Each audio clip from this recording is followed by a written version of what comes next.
12 of your cost centers just blew their budget, and you think the hard part is finding them. It isn't. Your report already found it. That's 12 rows, 30 seconds of work. The hard part is the question your CFO asks you next. Why? And the answer to why isn't sitting in those 12 numbers. It's buried in 246 lines underneath them. Every invoice, every subscription, every miscellaneous software renewal you now have to read by hand, one at a time, to write a single honest sentence for each overspend. That's the job nobody put into the job description. Today, we're going to make the ledger do it for us. And I'll show you how to let the AI write that explanatory sentence without it ever touching any number your auditor could question. So here's the puzzle. We want two things that sound like they can't be both true. One, AI writes the variance commentary. Why for each cost center that overspent? In plain English, automatically. Two, AI never decides a number. Not the budget, not the actual, not the variance. Every figure stays computed, traceable, defensible. Just keep this in mind. An analyst who invents numbers gets fired during an audit. So how do you get the AI's words without the AI's usually wrong arithmetic? Let's build it and you'll see exactly where that line gets drawn. This is the ledger. So one row per transaction with the date, the cost center, the vendor, the description, and the amount for that transaction. Nearly 1,000 of them for this month alone. O2 at month-end close usually does this. Filter per one cost center, read its transactions, pick out what drove the overspend, type a sentence, delete the sentence, type it again, type a better one, move to the next cost center. Repeat 12 times across 200 plus lines in total in this dataset. Every single close. At line 50, I bet you can't remember what you read at line 10. This is the tax on your evening, on your weekends, on your late hours. Let's automate that tax away.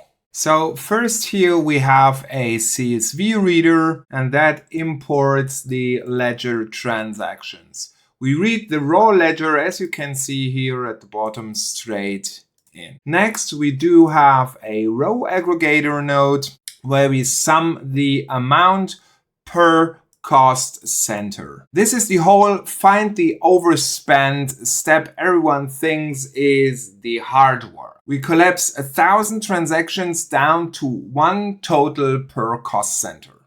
Actuals, done. Next, we have a second CSV reader here that just reads our budget files. One budget row per cost center. That's basically what it was allowed to spend. Next, we're using a joiner node, and here we join the budget to the aggregated actuals per cost center. Now every cost center actual sits to its own budget. Next is an expression node that calculates the variance. Important, a negative variance means they spent more than they had, so they overspent. Next is a row filter, and here we basically have the only filter that we're using, variance less than 0. So negative variance, this means these are the cost centers that overspent. And here they are, 12 cost centers that basically spent more money than they originally had budgeted. And notice what just happened. Everything the AI is not allowed to do, the adding, the comparing, the flagging, KNIME already did. Documented, well auditable, deterministically, same input, same output forever. Nothing here can hallucinate. It tells me fleet management is $74,000 over, but it does not tell me why. And why is the only thing my CFO actually reads.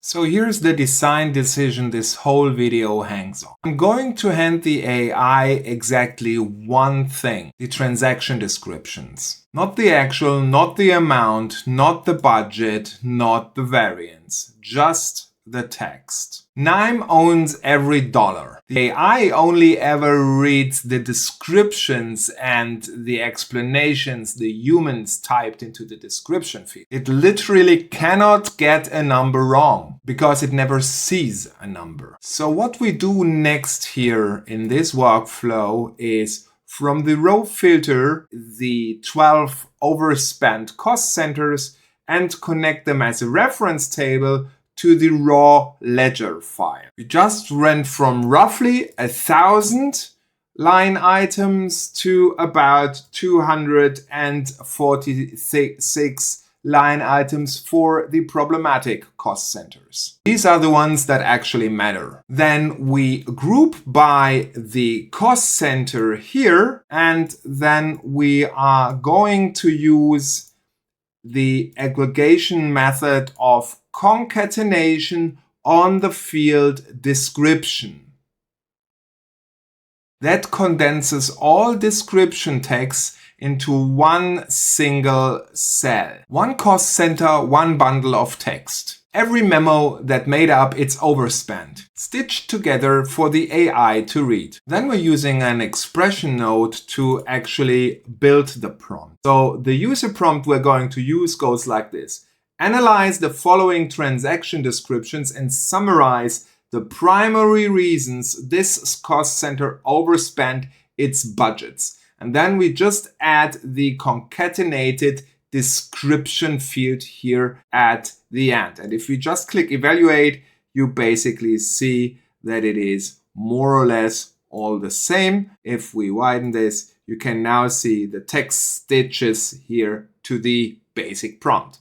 Okay, now for the AI wiring. I'm using a credentials configuration node here, and I pasted my OpenRouter API key here. Why am I using OpenRouter? In a nutshell, it is a big marketplace with all kinds of models for pennies on the dollar. It makes it super easy to use them here in tools like KNIME or N8N or other tools. So that's why I chose them. Let me know in the comments down below if you want a separate video where I just show you what you can do with OpenRouter and how you can connect it to tools like KNIME or N8N. Next, we have the OpenAI Authenticator. Although it says OpenAI Authenticator, that is basically just a dialect. So OpenAI speaks the OpenAI language. So I point this node to OpenRouter's base URL or URL address if you want, which you can see here. If you click on Show Advanced Settings, this is the OpenRouter base URL, and that is just the same format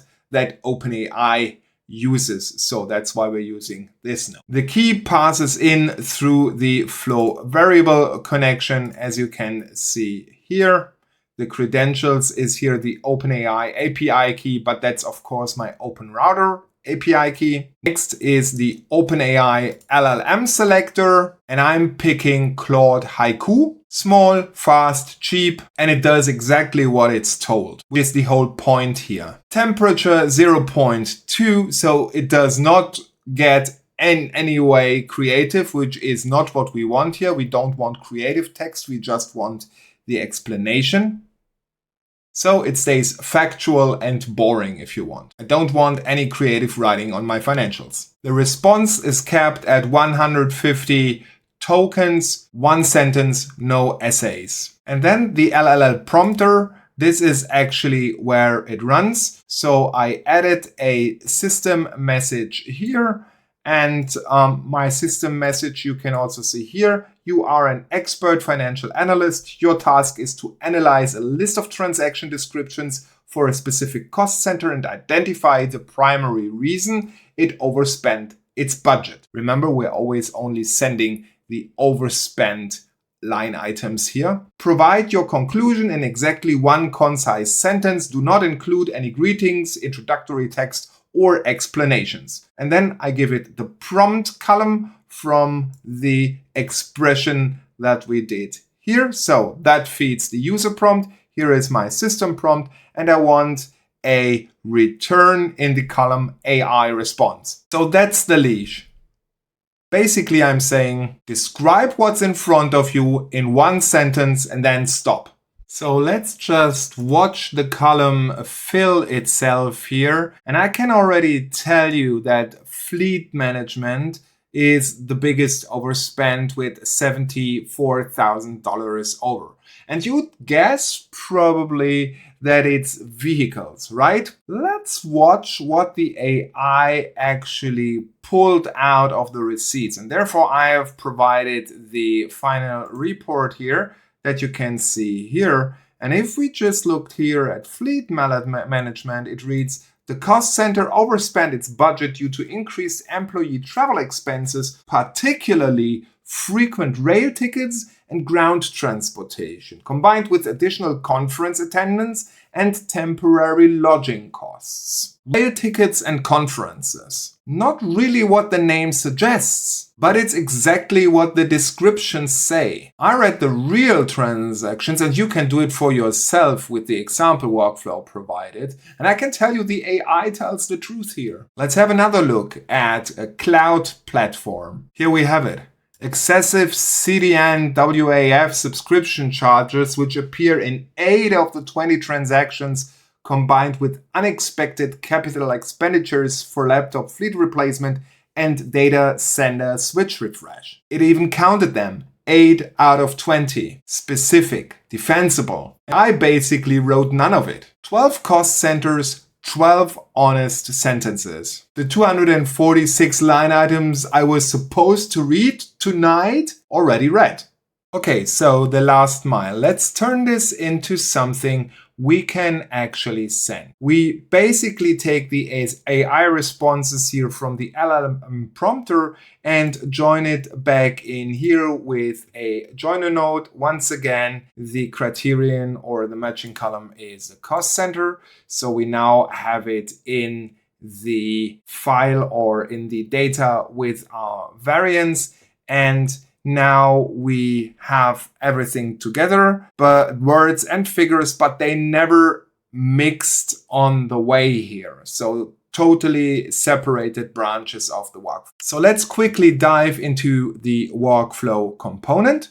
So let's just right click, component, open component. And in here, I have actually two very simple nodes, a string format manager that simply makes sure that my wrapping is applied so that the sentences do not run out of the report visually, and then just a simple table view. And in the layout editor, I enabled here basically the reporting, and that gives me the two additional ports that you usually can see here. So this port here, which lets me create a report template with a landscape and A4 format, and then the report writer that just writes it to a report on my desktop.